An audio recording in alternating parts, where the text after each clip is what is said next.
You've reached Campfire Conversations, and today we're in Tampa, Florida, with my boy Alfredo and Matt. Hello. Where we have 20-minute or less leadership conversations that are guaranteed to excel your growth. So today we're going to talk about going from trade to territory taker and the challenges along the way. So we were talking and we hit record because we have a story we want to tell about something we've all lived and some of us are going through right now. Matt, you came from the trade world. What happened? Well, felt like I got pretty good at the trade, wanted more, and the only way to transition from trade to run it on your own is business route. And not knowing anything about business, made a lot of mistakes along the way. Made a lot of good decisions too. Probably the best one was hiring a coach. That's the fastest track to it, right? Someone that's been there. But we were just talking about the transition from tradesman to running a business is two completely different animals. There's work ethic, I think probably translates to it, but it's not, it's just two completely different languages, man. You can be really good, skilled with your hands, being able to build a fence or run plumbing or whatever, but switching to running the business is completely different thing, man. I think that's what happens to a lot of us. We get stuck in that transitionary phase and can't get to it. You end up being like a one-man show. You can't trust anybody to do your job. You can't communicate with your customers, take phone calls, run the job, do everything yourself. And so you never really transition out of that role of tradesman or whatever it is, one man band, whatever it is you're doing. What do you think? So if you were describing the trade, like what are the responsibilities of a trade? And what are the responsibilities of leading that, right? You're talking about transitioning into business. What is the difference in what your day looked like as a tradesman and what it looks like now as someone who's running the business in that trade? Yeah. I don't know. Probably trade, you're focused on that day, the task at hand that day, not really thinking about the rest of the week or the other people that you're responsible for or trying to orchestrate anything beyond yourself, really. So I think you're more just focused on the task in front of your hands, in front of your minions, right? Yeah. So, well, the whole reason this came up is because I have an incredible skilled tradesman who I sent him a job and said, hey, if you can get to this sometime next week, he said, I'll just go out there and do it right now. And it was $250. It probably is going to take him longer to put together an invoice, send it over, process, get it paid, everything else, than it is for him to perform the work. And his work was absolutely amazing. But the business side of things is not what he wants to do. And I'm stuck as a leader because I don't want to suck the energy out of him. But these are things that we have to just do or else we can't scale. We can't lead people. And so that's how it came up is this guy, this trade, this technician wants to live in that space. But he also wants to be led well. And so there's a fine line too. Like, do you accept the invoice that says $250? Or do you? Yeah, tell that, yeah. So you're asking for an invoice. And he just wrote invoice $250 in a text message. But man, his work's unbelievable. And I don't know if he desires to run people. I think he loves working with his hands. It's like an artist, right? That's what I was telling you though. So I come from a blue collar background. I'm Mexican, and a lot of times what we see, at least what I saw in my culture as Mexicans, it's you don't want the leadership responsibility. You just want to go to work, do your job, and go back home. You don't want to have to worry about the paperwork side of things or managing people side of things. And I think I heard something a while back that 97% of the decisions that a CEO makes, anybody in the company can make. It's the 3% of decisions that the CEO makes that makes him the CEO, or makes her the CEO. It's the hiring, the firing, the accountability process, the seeing into the future. It's seeing beyond just today's work. It's where's the next job going to come from? How do you send the invoices so that you do the paperwork correctly, so that you can do your taxes correctly, so that you can stay in business? No, it's all of that side that most of us don't.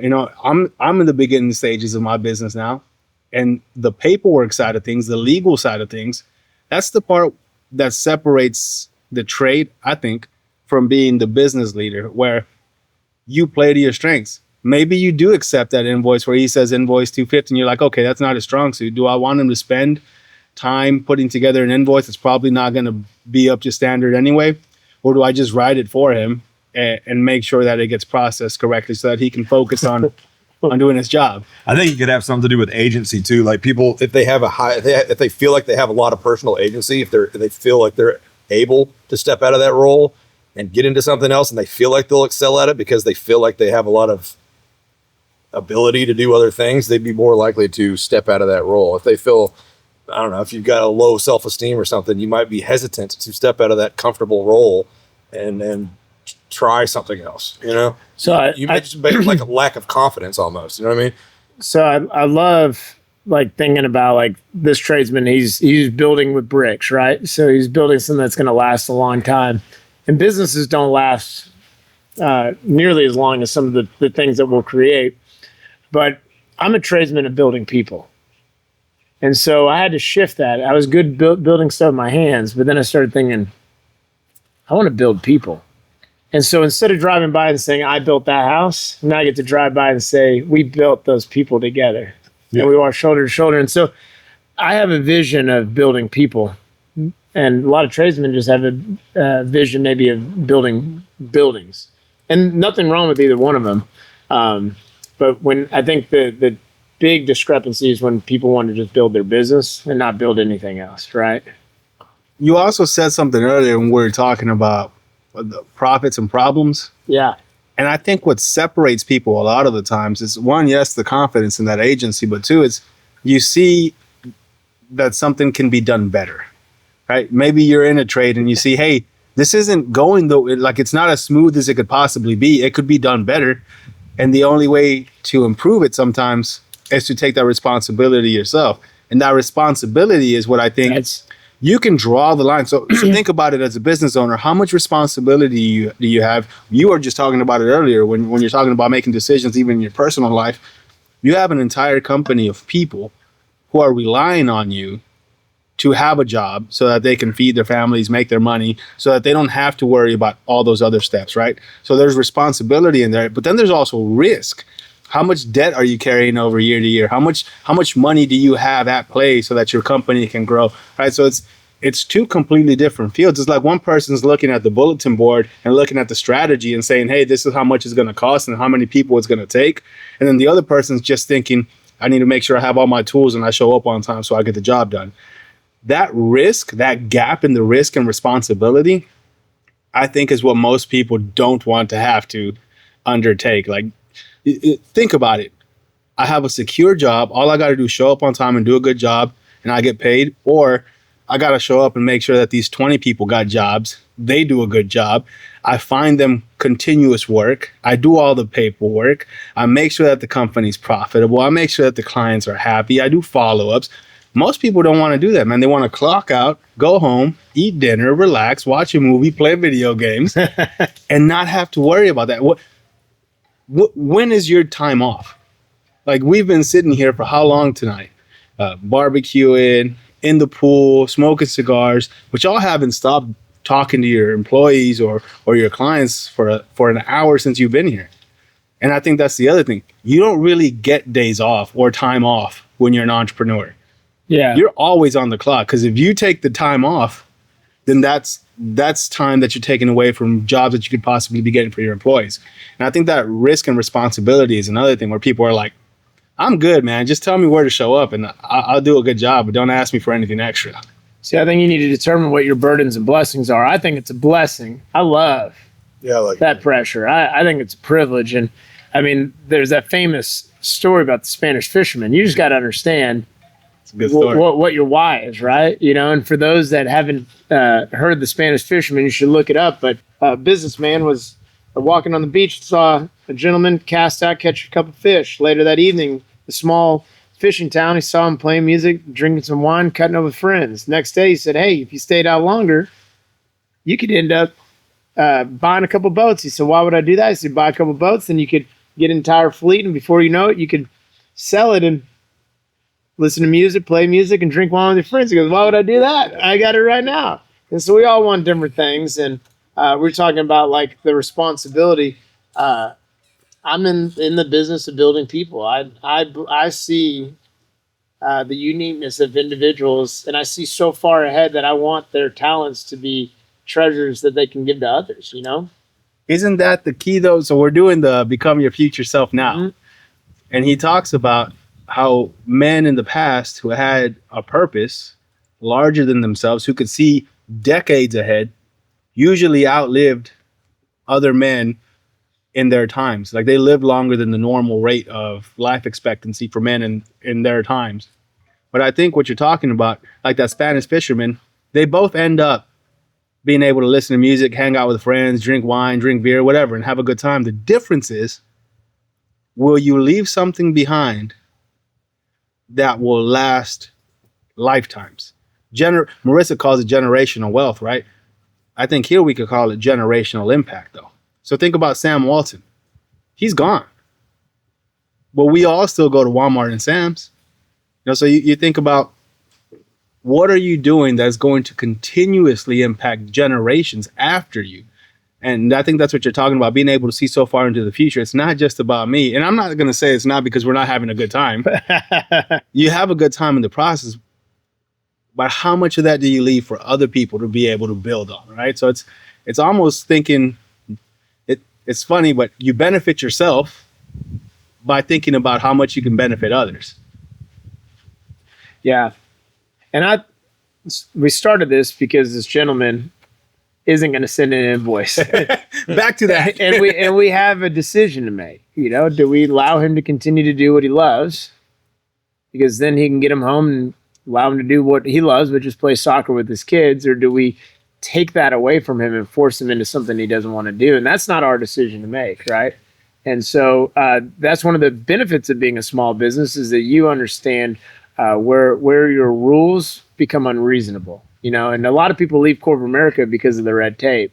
So try not to create red tape or it's unnecessary. Now we have systems and processes, of course, in place, but I'm blessed. His name is Omar. I'm blessed to have him. Blessed that he wants to be a tradesman. But gosh, every time he builds an outdoor kitchen, I mean, the impact he makes in the home, you know, because there are people that aren't be able to grill steaks like we just did without Omar performing his trade. And so you think about that. And so you just got to make whatever someone's doing bigger than themselves. And so, yeah, you transitioned, and you are going to go back to that. You transitioned into you went from technician to leader.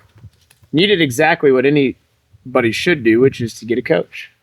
And of course, I'm sitting here with you, but I have mentors and coaches. You have mentors and coaches, and we're mentoring coaches to each other. And so you also wonder, like, I wonder who's mentoring Omar.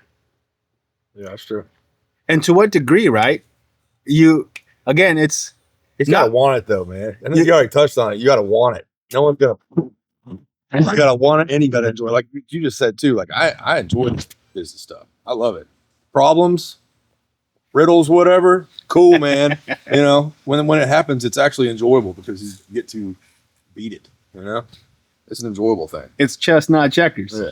It is. Right, because you get to think solution-based, big. I think what you were touching on earlier, between trade, it's like short-term, just now, and in the business, it's long-term in the future. And I think when you're in that business owner space, you're thinking solutions to problems that haven't even happened yet. And when you're a tradesman, you're only thinking problems for today. You show up to location, you're like, all right, I'm going to need this material, these tools, I'm going to need these people. This guy didn't show up. I'm going to work a couple of hours late. That's about as far as it goes. You know, as a business owner, what are some of the challenges, right, that you're thinking into next quarter? Like, hey, we got all of these clients right now, but next quarter, slow season. How am I going to keep all of these people employed? But I think the real question here I'd like to ask you, Matt, is would you go back? Would you trade being a territory taker to go back and just be a regular tradesman now? No. How come? I guess I already did it. I don't know. So would you say, and help me out on this, because maybe you could add some gems here like you always do, but is it because I wouldn't feel like I was growing towards anything. I got to feel like I'm moving forward in some capacity. So you're drawn to the challenge of the growth that comes with being in that position. Yeah. whenever you achieve any kind of goal, whether it's monetary or whatever, it's cool for about 2 minutes. And then you're like, all right, what else? You know, we've all achieved like monetary goals, whatever goal that we said was going to make us happy over and over again. And it didn't make you happy. It's the pursuit of the thing, not the thing. Pursuit of excellence. Yeah. Pursuit of excellence. Yeah, I wouldn't go back because there wasn't somebody that was sponsoring a lemonade day and pouring into 319 kids. I'm building a business so that way we can pour into others, right, and give them the opportunity. And I was talking to the lemonade day kids, and I said, hey, probably about 85-90% of y'all probably just want to be led well, and you want to feel like whatever position you have ownership and purpose and passion. And so I wouldn't go back because I love that burden. I love that, like, put it on my shoulders. Let me show you what it looks like to be led well. And we can multiply that message through a lot of different people if we lead others. But if we're only leading ourselves, then we're never going to get to true significance. And so I was talking to the lemonade people. I said, if it wasn't for me stepping out of the field, building a business that could then pour into others, we wouldn't be here today with 319 kids. I mean, wow, right? And so if you have the bandwidth, but you've got to have chiefs and you got to have Indians, but you got to treat all people, value all people, right? I think the other question that y'all probably ask yourselves too is, if I don't do it, who will? Like, who? And if they do it, will they do it as well as me or better? Right? And that comes into cultivating others. And that's why I think the coaches come into play. And the first thing I think about with coaches is a lot of the times we think we don't need coaches. But then I humble myself and I think even Muhammad Ali had a coach, and he's the greatest of all time. You know, everybody who achieves any level of greatness had somebody who helped them along the way. And that's not to say they gave you all the answers, but sometimes it's just somebody to talk to. Sometimes it's just being in a room full of forward thinkers, like a mastermind, where it's something as simple as, hey, you're dissecting a book together and exploring how this can help you grow, but just being in that room, right? Yeah. Being around, having conversations like this, as opposed to sitting around and talking about the ball game. Like, which one of those is going to help you achieve more, and which one of those is going to help you help others achieve more, which it sounds like that's the resounding theme here, where it's not just about you. It's you and everyone else that you can impact in some positive way. We're going to pick up that on the next episode because I want to talk about mentorship and coaching because there's a whole lot to be said right there. But it's our job, regardless, to mentor and coach the person to the left and right of you, regardless of their position and regardless of the return. It's what you give, not what you get out of somebody. So, hey, y'all, if you guys want somebody to walk shoulder to shoulder with you guys, if y'all want to hear experiences of real life territory takers, or if you have some questions that you need to filter through and focus on, jump on one of these podcasts. Let's talk about it around Campfire Conversation. We appreciate y'all. Until next time.